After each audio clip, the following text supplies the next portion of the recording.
In 2016, Christian faced the battle of his life when he came down with a sudden case of bacterial meningitis.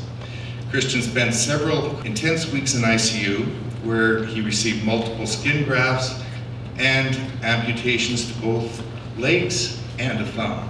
When he got sick, it was really weird because he's not the kind of man who ever takes sick days. He comes to school, rain or shine, whether he's in good health or not. So him not showing up to school one day was kind of weird, but we had a sub and we just went ahead with plans and we did rehearsal and we did class.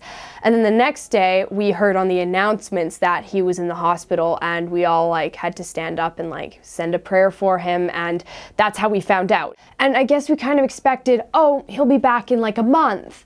But then everything happened with the show, that was over. A month came, 2 months came, we started to hear the bad news about him losing his thumb, and then a few months later he lost his legs, and we were just hearing bad news, and we hadn't seen him and he was still in his medically induced coma. So it was a really tough time because we hadn't heard from him and we wouldn't hear from him for several months. That I don't know why, but I never felt that feeling of deep bitterness, of anger. I continually just tried to deal with it the best I possibly could. You know, I hated where I was at sometimes.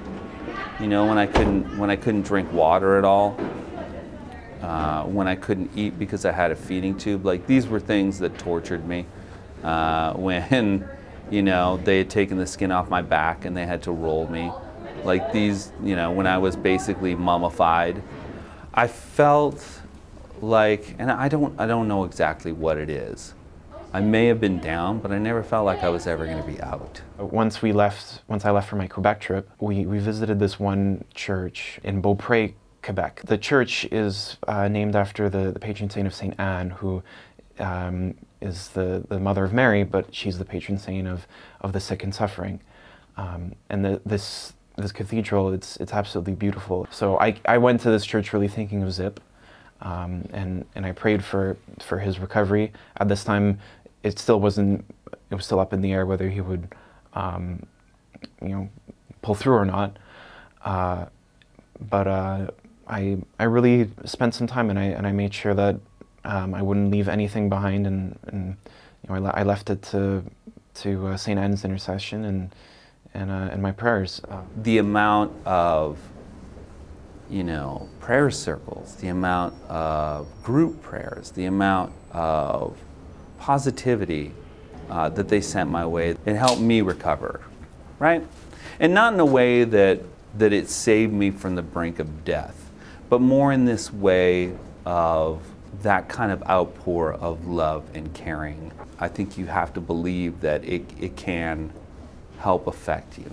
Perseverance comes in many different faces. And that doesn't make it any more or less important than what I do, right? They're all the same thing to us sometimes. I never really look at it as oh, look what it happens to me, you can do it. I kind of look at it as more these are the things I had to experience and go through myself. And I'm I know it's possible, so I know it's possible for you.